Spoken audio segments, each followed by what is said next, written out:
Welcome to the Holistic Wealth and Health Podcast. Your co-hosts, Jason Smith and Bryan Bibbo, will inspire and teach you how to prosper in your mind, body, and spirit, not just your financial life. Joining forces with field experts, Jason and Bryan are here to help you focus on what matters most in your life, living well. Hello, everyone, and welcome back to the J.L. Smith Holistic Wealth and Health Podcast. I'm your host, Bryan Bibbo, and today's topic is intentional joy in life with clients and also employees. And our guest, which I'm excited to have him here, Dave Caperton. And for you that don't know Dave, he's an internationally recognized keynote speaker whose programs blend relevant business insights with high energy, entertaining humor, drawing on more than 20 years of experience as a business owner, entrepreneur, executive coach, educator, and award-winning speaker, as well as his background in stand-up comedy and comedy writing. Dave helps organizations manage stress and build cultures of joy. His talks have been requested by iconic organizations such as Boeing, GE, the FAA, Nationwide, Limited Brands, and the Cleveland Clinic, just to name a few. Dave is also the author of Happiness is a Funny Thing and 30 Days to a Happier Workplace. Dave, it's a pleasure to have you on the podcast here today. Wow. Thank you so much, Bryan. It's a joy to be with you, man. We had so much fun at your meeting in November with some of your valued clients, and we just had fun. So I was very excited to be invited to be part of this conversation. Yeah, I love how you already tied it in, Dave. That was special because you said it's a joy to be here, right? And today we're here to talk about that intentional joy. So let's start right there. In life, in the workplace, what does intentional joy mean, and how can we bring it into our lives? Well, that is, I think, the most important question of all is, first of all, let's define the terms. We got to figure out what we're talking about. Because whenever we talk about abstract concepts, any nouns that don't really have a concrete understanding, love, freedom, happiness, joy, that means different things to different people. And when we talk about happiness, the reason why I don't use that word all the time is because I think sometimes we get a little diverted into, well, that's the fun, that's the pleasure moment. But that's pretty transient. Joy is a slightly different thing. Joy is, I think of it as happiness that's firmly rooted in purpose. And that means it endures. It endures even when sometimes you're not happy at all in the moment, but you're joyful that you're part of something that maybe the suffering has meaning sometimes. And so you can maintain your joy, even though you're not really in that moment what you would describe as, oh, I'm happy, I'm having fun. So in that way, I think joy is a more kind of joy abides. It's more durable as a concept. When we talk about intentional joy, though, who doesn't want that? You know, we all want to have joyful work experiences. We'd like to be joyful leaders. I'm sure there aren't too many people who's like, no, I want to be less loved and trusted. But we sometimes make the mistake, and I think this is true for individuals and organizations, is we hope it's just a hope for byproduct. Like, I hope that we have a joyful experience. I hope that we're joyful in this organization. But when it's intentional, I'm going to elevate that. I'm going to make this a mission level goal. It's not something that I'm going to say, I hope it's a byproduct. I'm going to say, no. This is a central goal. And if it's a central goal, then that's going to guide my actions, my thoughts, my mindset, my communication with others in ways to say, how do I create that? And so with the intention, we're much more like, I heard one time somebody say, we don't always get what we deserve. We tend to get what we focus on. And if we're focused on creating joy for ourselves and the people around us, whether that's in our personal relationships, in our families, or in our organizations, we tend to get what we're focused on. Yeah, no, I love it, and you're spot on with the term joy, right? It means different things to so many people. Just walking in this conversation, I would have always said, "Hey, there's some sort of relationship of happiness and joy," and that's how most humans think. But now joy is like finding that purpose or the meaning in every situation. And like you said, I think that's one of the bigger things that I heard is making sure that within joy, even if there's suffering, you're kind of still finding it along the way, right? That's a big Right. aha moment for me. And even in suffering, find that joy. So I love the context that you put in there. But let's say I'm an employee or I'm a business owner. What do I need to do within my business, or if I'm an employee, to kind of prioritize, like you said, that intentional joy? That's the elevated level of joy, the intentionality of it. How do I prioritize that, or what things can I do as an employer or an employee to be intentional with joy? Right. Well, I think the most important answer to that is to really reflect on what's your why. Why am I doing what I'm doing? Why are we working together for a shared mission? Because once we have our why, all the hows become a little easier. So if I know that, hey, look, what I'm trying to do is if your intention is just, it's all about bottom line, it's just about making money, it's just about something that we think of as the material aspects of success. You might have that, but you're really not connected to a greater purpose. So when I have the why straight in my mind, and I'm going, okay, I know why I'm doing it. I know whose lives I'm going to improve. I know the customer base that I'm serving. I know the people around me. I want to help them grow and develop. So for that, when I'm thinking of it in terms of why I'm doing what I'm doing, and by the way, if the answer to why is who you're doing it for, there's a much greater chance that you're going to actually accomplish that.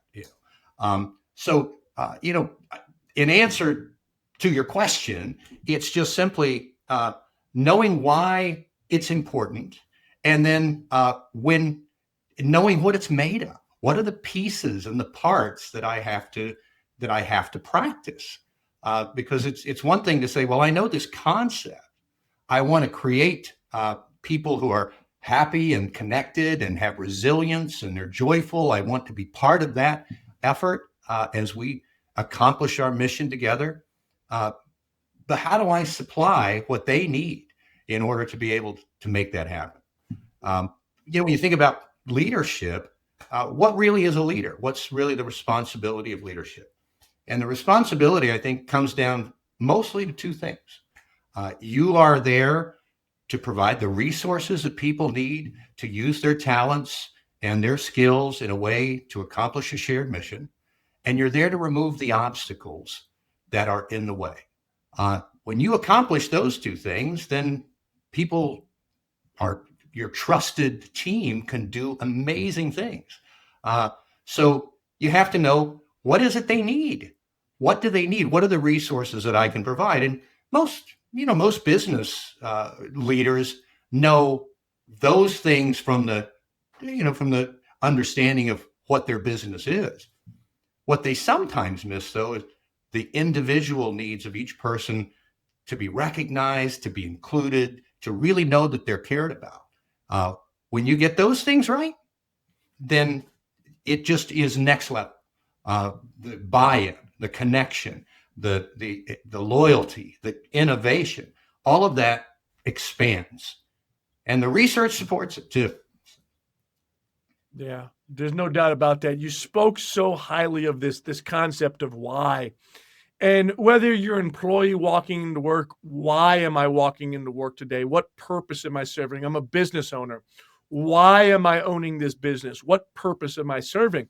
And I share this with you, Dave, is when I was growing up, the first thing and one of the first words I ever said was fire truck, fire truck, fire truck, right?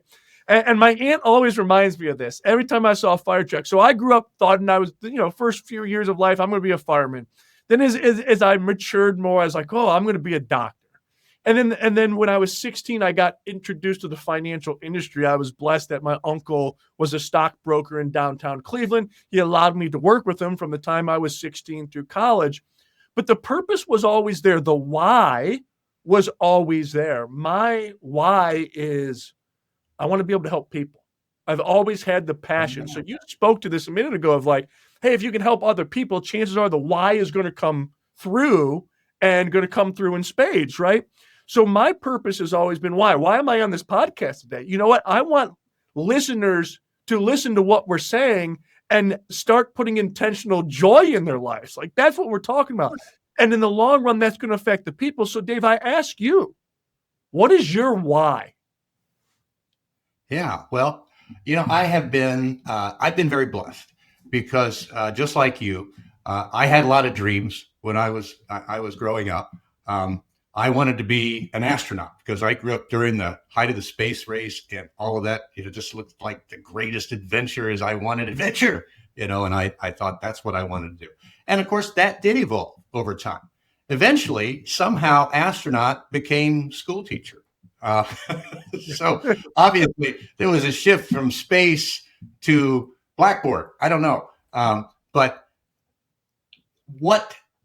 as we grow, your values that have been instilled, hopefully you're fortunate enough to have them instilled by the people in your life who influence you, your parents, your other teachers, but they instilled in you something that, wow, I know how I felt when I was in their presence. I know when I was under their influence, how I felt. And then if you have that kind of servant's heart, you say, I want to create that experience for others, right? So the classroom, a lot of times, when I talk to other people who, I come from a family of educators. My wife, she retired from teaching some time back, and I spent many years in it. My sister teaches, her sister. We're like circus families, but we all kind of had the same why, which was we got excited and passionate about learning. We remembered those educators who really invited us in and made us feel fulfilled and that sense of growth that made me go, wow, I love this. I wasn't always great at it, but I love it. But what's funny, Bryan, is I think back, what really was the first moment that I made that decision to make, which was part of this journey that finally I've gotten to do this for the last 20 some years. My very first day of school. Do you remember your first day of school? Gosh, no, I particularly don't, but I want to hear yours. If you remember. That's right. First time I'd ever been away from my mom for any period of time, so 5 years old, waiting on the bus. And the bus pulls up, and it was bus 73. Don't ask me how I remember that. Wow. But the door opens, and there's a woman on there who's my bus driver. Her name is Mrs. Mooney.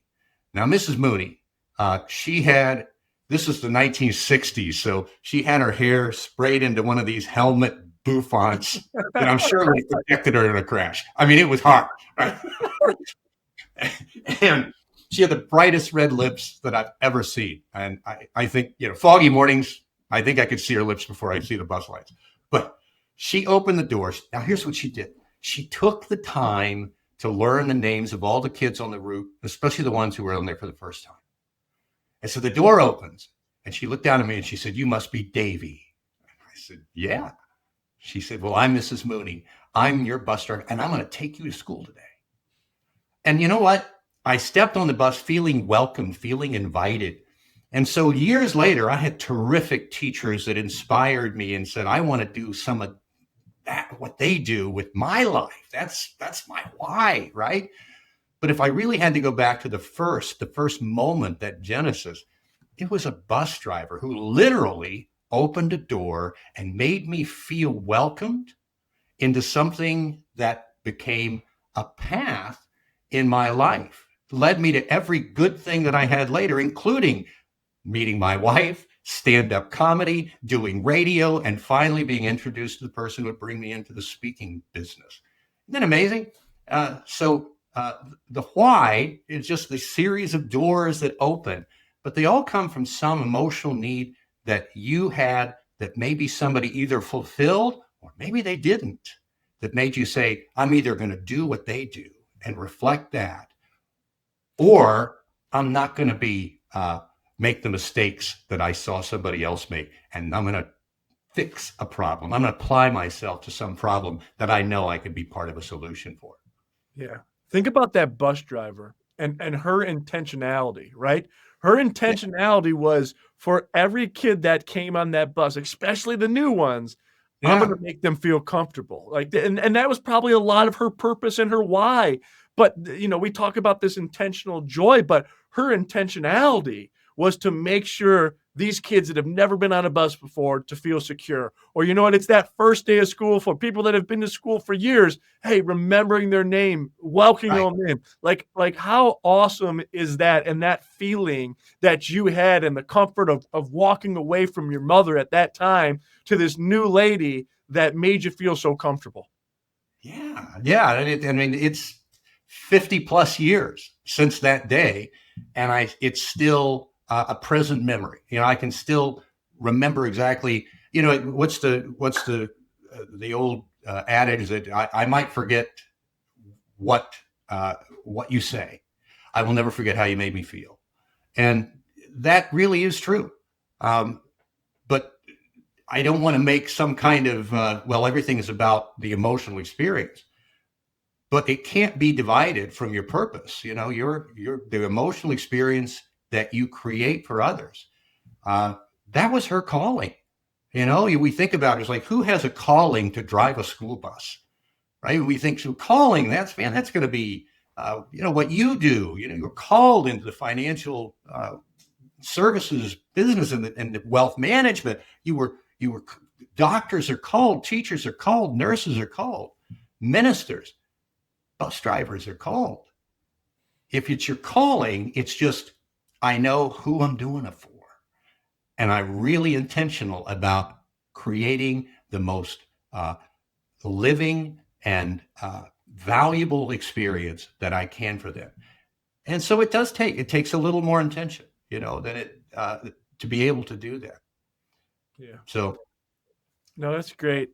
When we think about joy, and maybe people that are listening don't have the joy that we're talking about on a day-to-day basis, whether it is a suffering or it's a triumphant event and everything else. But what would you say is some consistent joy-based practices that people can implement in their lives? Maybe even if they're a leader, right? And they're worried about employee engagement or client satisfaction or retention or performance. But just in life, or if I'm in the workplace, I'm a leader, I'm an employee, what are some consistent joy-based practices that I can implement and start programming in my brain? As we know, the brain is programmable. So what can I do consistently, reminding myself and start rewiring some of those wires in my brain to have more joy-based practices? Yeah, that's a great question. And, I think when we think about anything in the universe, it's all made of smaller pieces. So when we think about, first of all, what problem am I really trying to solve here? Because we do hear a lot about disengagement and how this is just a rampant problem. The Gallup organization does their Q12 surveys and all, and they consistently find that 70%, right around that number, of people in our American workforce are not fully engaged in what they do. Now, it's really easy to look at that and go, how do we fix that? How do we fix disengagement? And first of all, understand that's not the problem you're fixing. That's the fever. That's not the infection. The infection is people don't feel their needs are being met in what they do. So if I don't know what needs are being met, I'm trying to fix a problem by trying to lower a temperature. I'm trying to fix the fever. The fever is not the problem. There's a sickness that's making this a symptom. And so understanding that, I think, is the first step. The second one is what is it that they're missing? And how can I provide it? First of all, you got to provide it for you first. Because if you don't understand how to create joy in your own life, so I really believe it comes down to 4 basic elements that are, when you see people practice these in their mindset in their communication, in their behaviors toward others. Joy is just it happens. One is passion, enthusiasm, right? Because it's related to your purpose. You're not enthusiastic about what you don't believe in. So if you can express enthusiasm for the purpose of what it is you do, you should be the cheerleader. You know, as a teacher, I knew that. I knew that if I was passionate about my subject matter, then that was infectious. And students would go, maybe, you know, they might roll their eyes, they might resist, but they're wondering, why is this guy so worked up? You know? My wife was a Spanish teacher. You know, it's like, how can that be something you're passionate about? She made those kids really believe and buy in that this was the most important hour of their day, right? They came in that classroom. She had them up running around the room. They would have cards doing what was called total physical response, forming sentences with grammar, right? How can you get excited about grammar? She made it physical. She had the kids running around and doing things. She got them involved in a way that made it fun. She was so enthusiastic, they got excited too. So enthusiasm is one of the passion. That's because it's related to purpose. The second part is maybe the most important one of all, and that's gratitude. Gratitude that is expressed internally to challenge your own perceptions so that you really do feel this attitude of abundance, possibility, and hope. And then externally, because it's meeting other people's needs. We all need to be recognized and thanked for what we do. The third one is kindness, just that compassion that is looking for, because when I recognize somebody else has a need and I step forward in the smallest way to fulfill it, it makes a difference.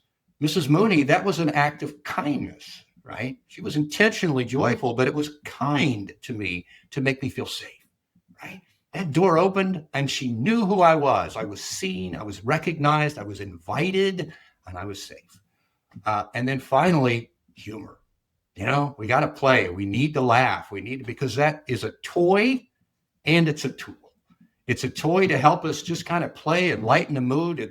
You see that movie and the stage play Wicked, and the big showstopper number is defying gravity. That's what humor does. It helps you kind of defy gravity. It lifts a little of that downward pull of reality and gives you a break. It also connects you with other people. And when it's compassionate and it's inclusive. So those are the four that if you will practice these, you'll practice expressing enthusiasm. You'll practice gratitude in the way you think and what you say to others. You'll practice kindness and look for the opportunities to serve someone else in the smallest ways. It will make a difference in their lives and become a story that they will tell and your legacy. And then finally, humor, because that connection and that play is both a toy and a tool. Yeah. And one thing that I'm understanding from here is like all four of these require presence. They require you to be there. They require you to show up. They require you to be present in the moment. You need to be passionate. You need to have humor. You need to be engaging, right? Yeah. And I'm not asking you to be a comedian like Dave, you are, don't get me wrong, but it's also laughing at yourself, right? Don't take yourself so dang seriously that you're so uptight and you walk around with your shoulders broad. It's just enjoying life. And I had a great mentor in life, and he always said, have a passion for life. Have a passion for life. Live today and enjoy the day, right? So many people think ahead of what's going on, and it comes back to that essence of just be present. Like as I'm talking with you, Dave, right now, as I'm fully present, I'm enjoying our conversation. I'm finding joy in our conversation here today. It's because, you know what, I'm taking the time to be present. There's so many distractions in this world. How can you practice intentional joy if you're not present? Yeah, it is impossible. It is impossible. Just the connection with other people, loneliness is epidemic. Here we are in a more connected world than we've ever been, thanks to this little device right here, and lonelier than ever. Now, why is that?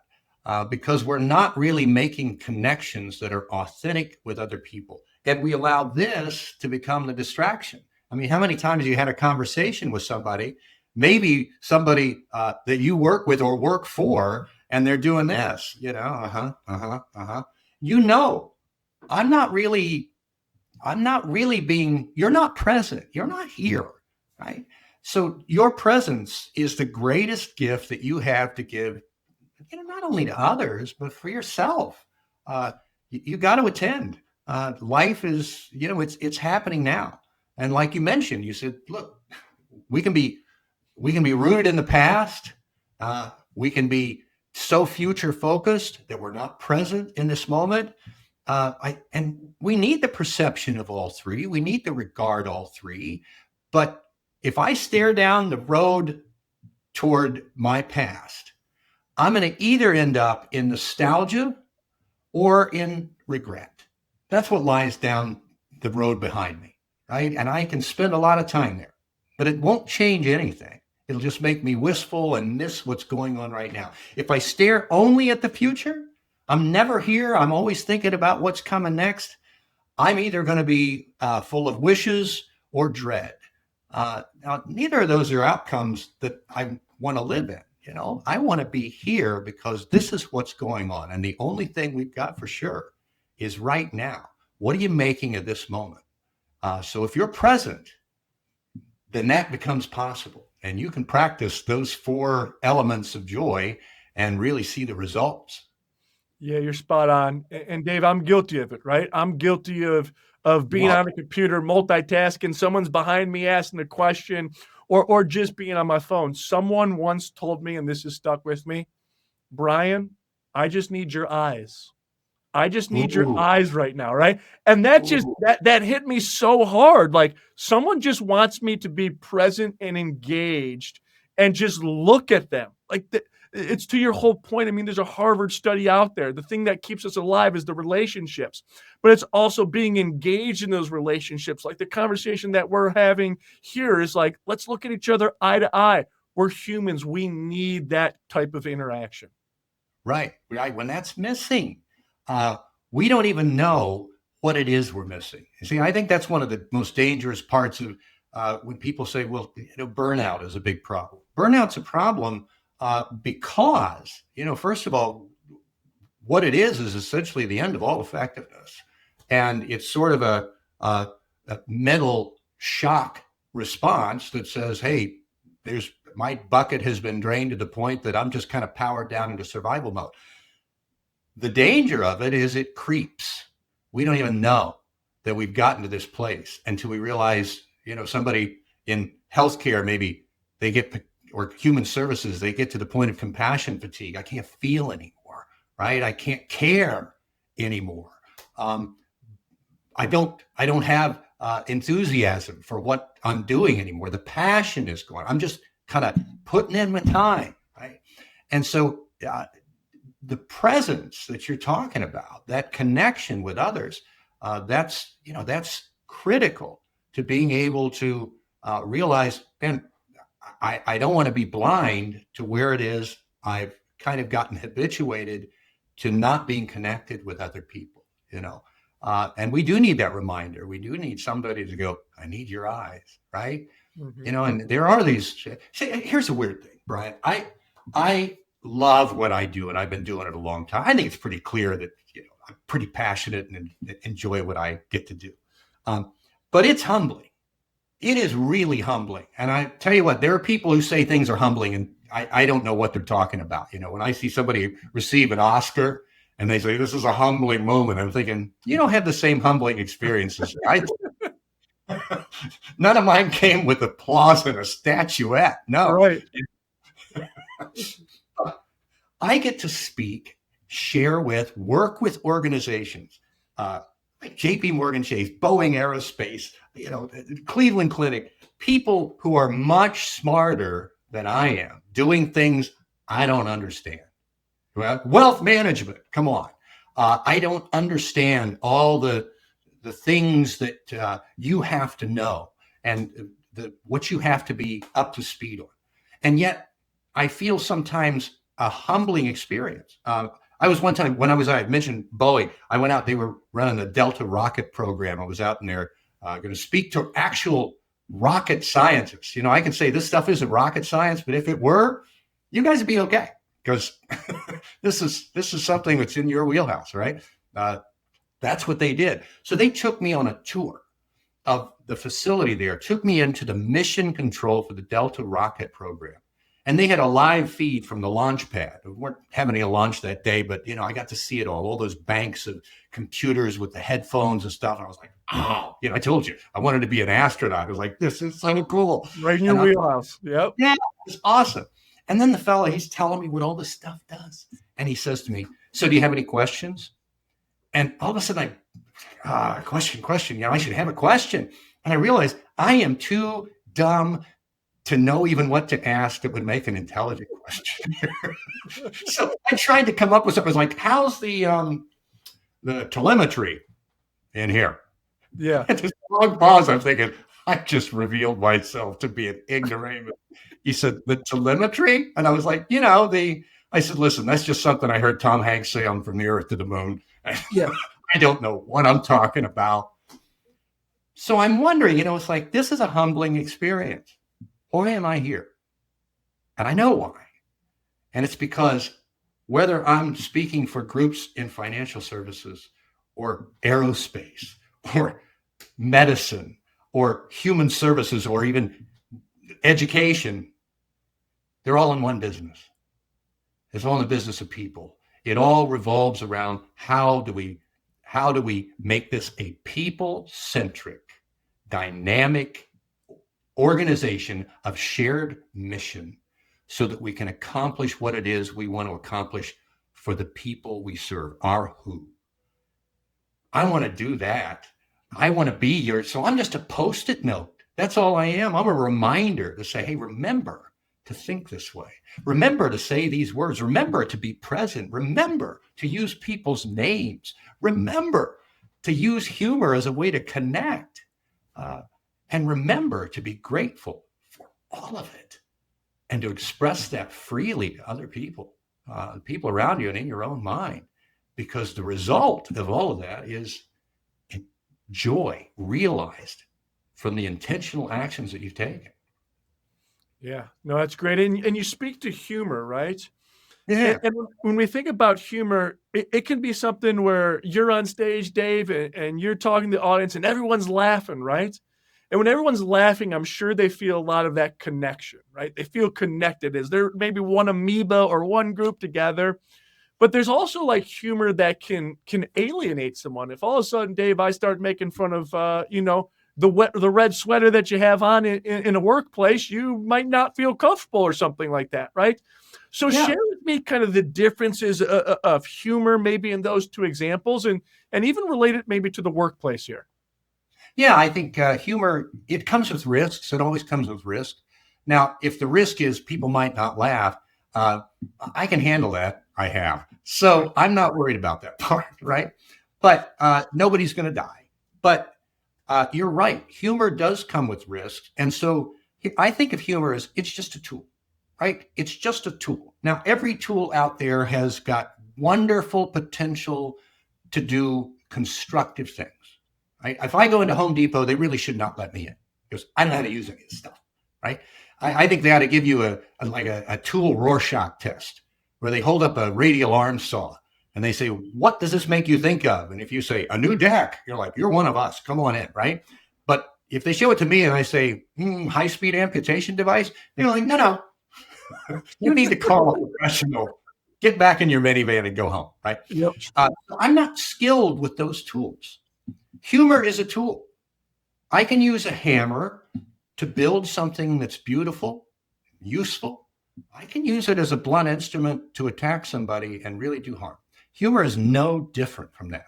So here are just a couple of guidelines for those people who are like, I'm not really understanding what makes humor okay to use and where that line is. The first line is, think of it as having a license. Do you have a license to use the humor with the group that you're using it with? There are people who are, humor has one of the uses of it is it defines boundaries, an inside and an outside. You understand that it would be people on the in group, right? If you're on the inside of that, there's all kinds of license that you have.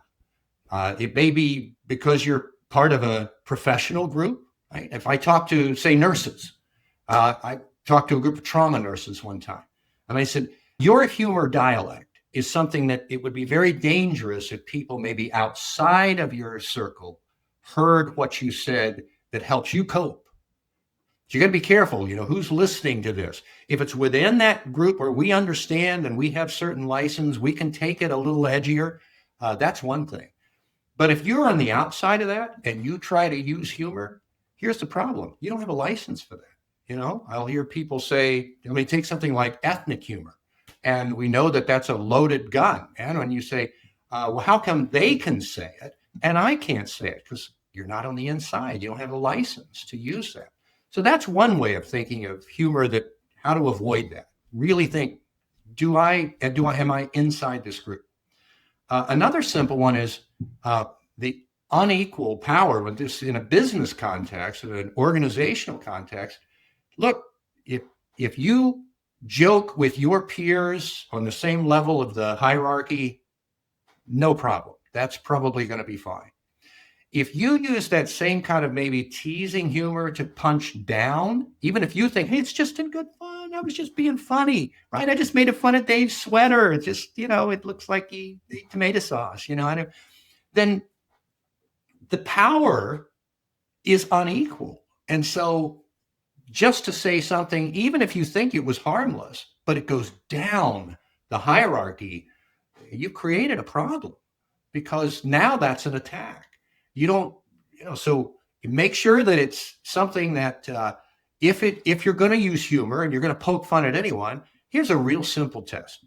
Does it require a victim? Does it require a victim? If it requires a victim, it's worth taking a moment and asking yourself, is this going to be more harmful than helpful?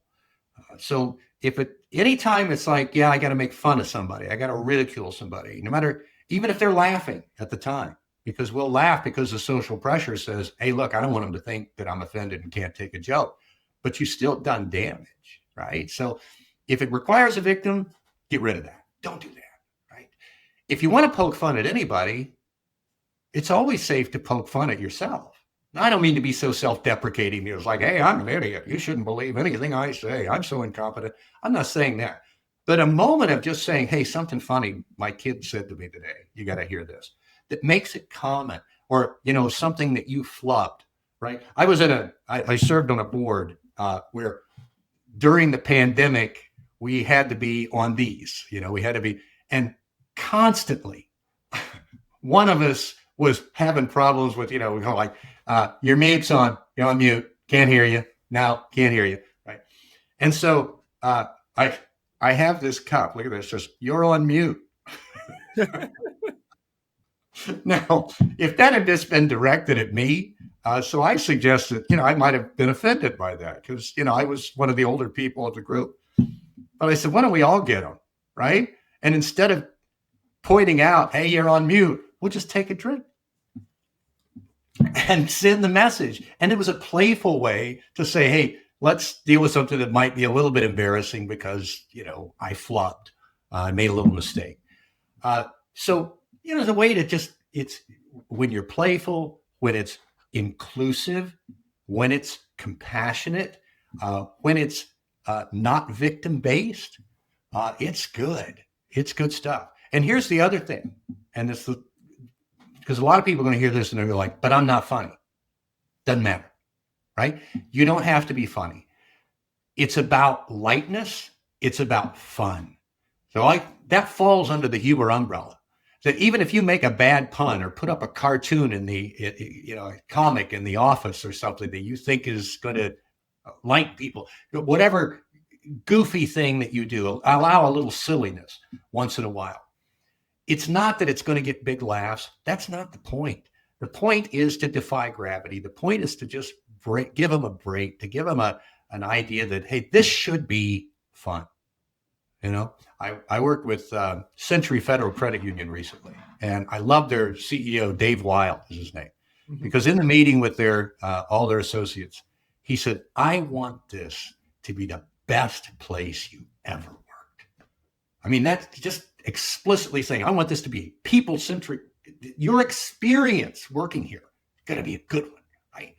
And just saying that out loud made people go, wow, how are we going to do that?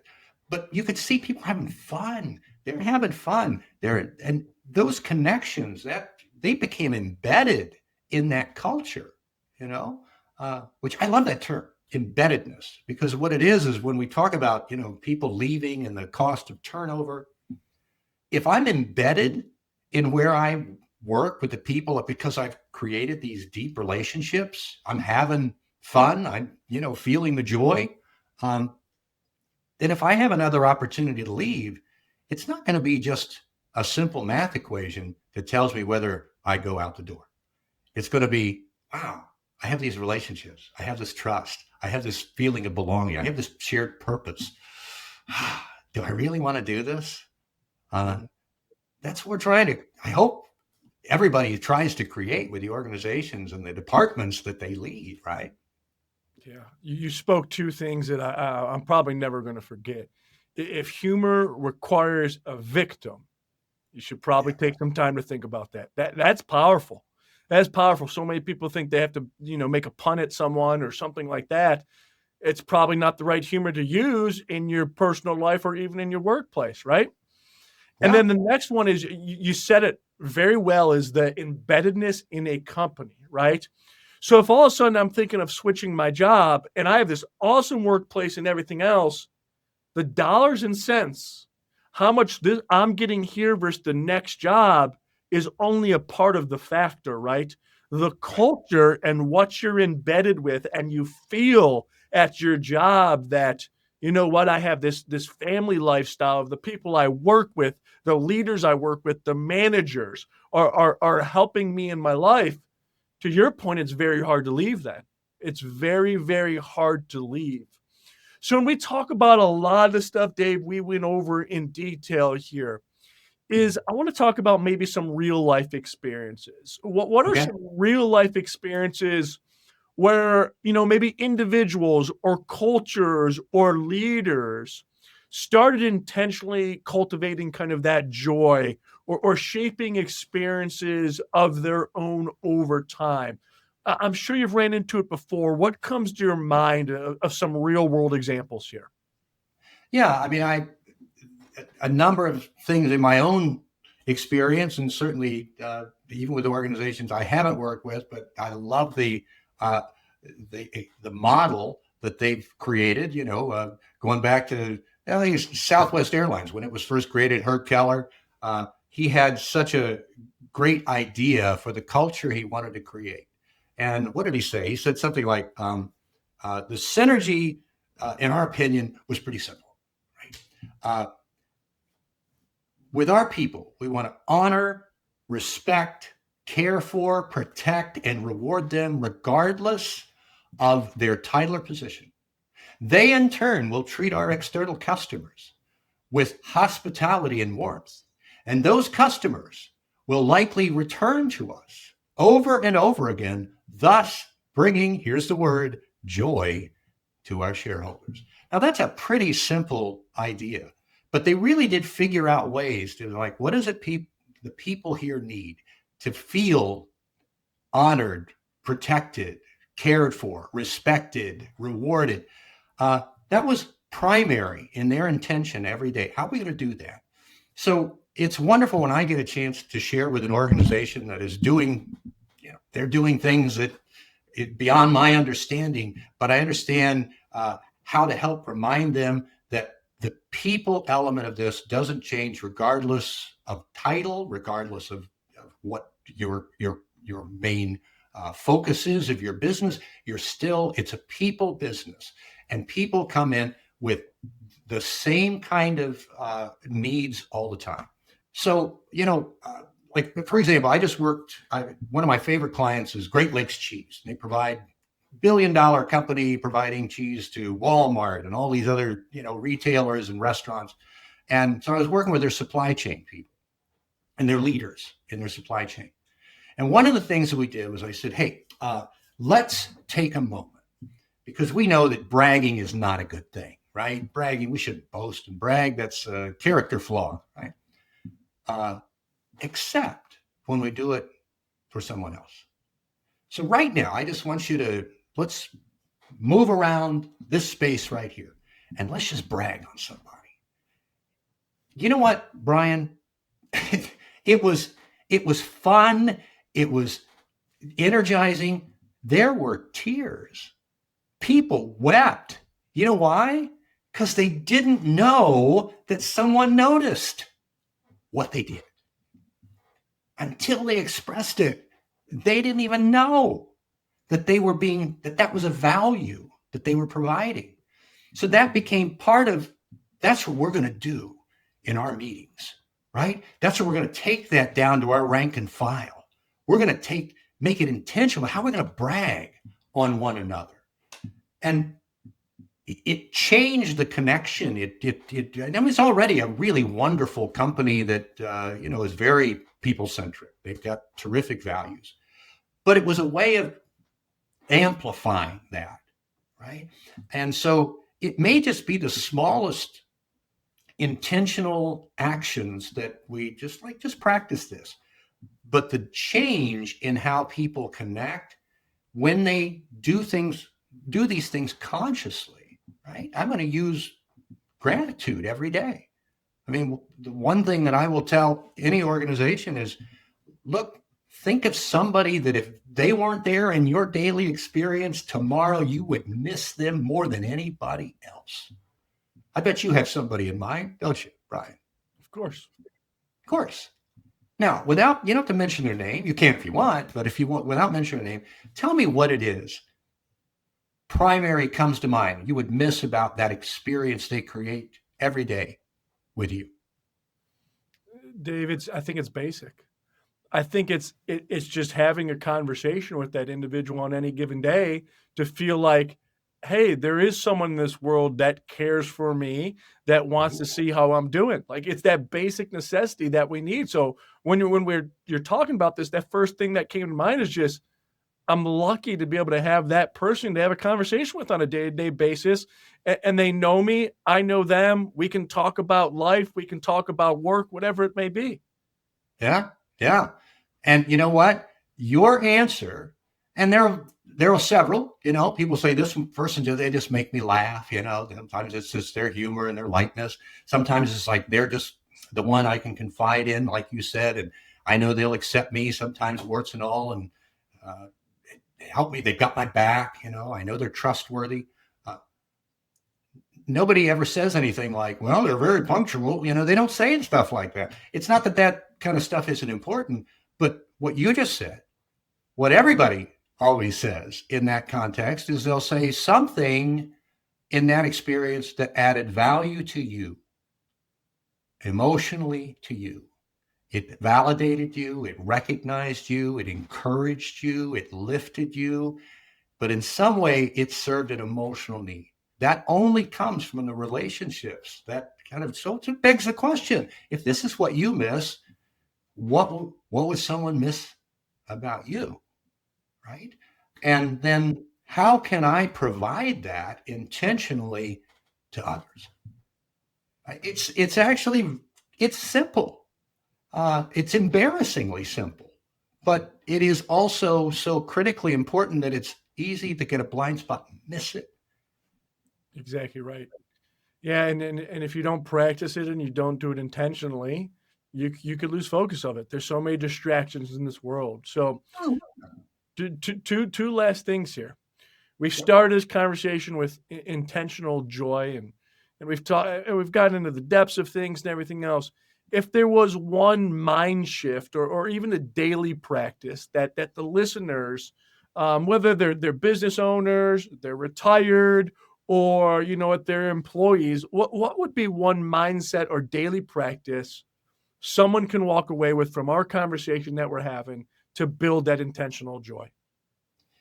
This is the easiest answer of all, because of all those four, it really is the one that I think is the cornerstone of joy, and that is gratitude. Gratitude is the most powerful force of interpersonal and team relationships that you will ever find. Gratitude, not just externally expressed, although that's really important, but internally entertained.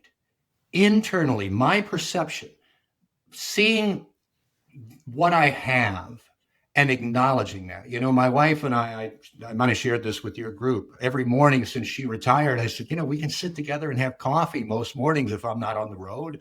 And so we take our coffee cups and we just clink them together. That's it. Just a moment of, and that's a celebration. That's all it is. And we'll say something like, "In this great." What it does is it directs my attention at this moment. It doesn't have to be this way. For a long time, it wasn't. But it's easy to become so habituated to that special moment that I have with the person I love the most in this world that I might miss it. I'm not present. It's a way of saying, be present. Gratitude helps you be present. I'm practicing it intentionally all the time. So that moment like that, we think of celebrations as being a party. It doesn't have to be. It can be in the smallest moments. When I'm thanking, but I'm feeling grateful for what I have. I'm regarding what I have, not scarcity, not what I lack, not what I've lost, what I retain, what I've got to work with, what I have that's really pretty special, the people around me. And then if I express that to others, think about this, Bryan. If you would just go up to someone every day and just say something, not something special that they did one time, but something that they do all the time that maybe you haven't verbalized, but they need to hear it. And you just say, "Hey, I want you to know, I hear how you handle our clients. And it's always so hospitable. It's always so warm and welcoming. You always do such a great job at that. I noticed that." Now, you've done two things. You've reinforced what it is that they need by saying, "Hey, I was recognized." Number one need of people in the workforce. But number two, you've done what Robert Cialdini, I don't know if you ever read his book, Persuasion, what he calls aspirational gratitude. I've told him something that's true, that's sincere, but I've also given him something to live up to. And I said, "Wow, you recognize that about me? I'm kicking it up a notch." Just from that simple expression of gratitude. So internal gratitude constantly, every day. External gratitude daily to somebody in some form will do more to change your culture. And I love this term, culture eats strategy for breakfast. Culture is always king. Create a joyful culture and anything's possible. Yeah. It's as simple as knocking those two coffee cups together in the morning to celebrate gratitude and how much you and your wife have achieved in your life. And I think, we get confused as humans and think, oh, gratitude, you're soft. You know what I mean? You're getting all mushy and all that stuff. And it's not that. Well, the practice of gratitude is putting your feet back on the ground and realizing what you have and what to be grateful for. And it can be as simple as, what? I was able to go to the gym today. There's someone in a wheelchair out there that can't go to the gym, that can't exercise their legs, that has this chronic condition. And when you start days with gratitude, because I've learned this over the years, and every morning I wake up and say, I'm grateful for X, Y, Z, it allows you to be present. It allows you to feel the world. And what do I mean by feeling the world? It allows you, hey, I'm driving to work. I'm experiencing what's around me. This person next to me might be mad and might be having driver's rage, but I'm not going to be that person because you know what? I have a car. I'm able to drive to work. Yeah. Just inside of that is something to be grateful for. We don't want to take such things for granted. So true. So true. I sat on a board. It was a faith-based organization to help people, quality of life issues for people with spinal cord injuries. So we would meet sometimes at Dodd Hall down at the Ohio State campus with one of the neurologists there who was on our board as well. And I was late for the meeting. I just got into traffic. And of course, everything around that whole building is handicap parking, right? So I'm like, There's no place for me to park. So I had to park far away, and I'm racing, I'm doing that fast walk. What Jerry Seinfeld said? He said that walk like a kid at the pool trying to not get yelled at for running, right? Yep. Everywhere I went, every hallway, every elevator, there were people getting on with walkers and wheelchairs and all this stuff. And so it was holding me up. I did the meeting.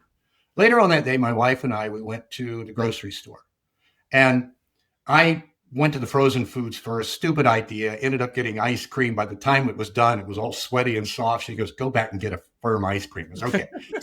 So I'm walking fast again. But this time I noticed. I thought, man, this is easy. I saw people today that would give anything to be able to move with unconscious effort. Just to move like this. Have I ever taken a moment to go, isn't this great? So gratitude, there's so much to be grateful for in most of our lives. The problem is we get so habituated to what we take for granted. Of course, that's there, that we have to face sometimes the loss of it or the threat of the loss of it to finally lose that blind spot and go, wow, this is pretty important. But I want everybody, starting with me, and then spread this gospel of gratitude to say, you already got it, right?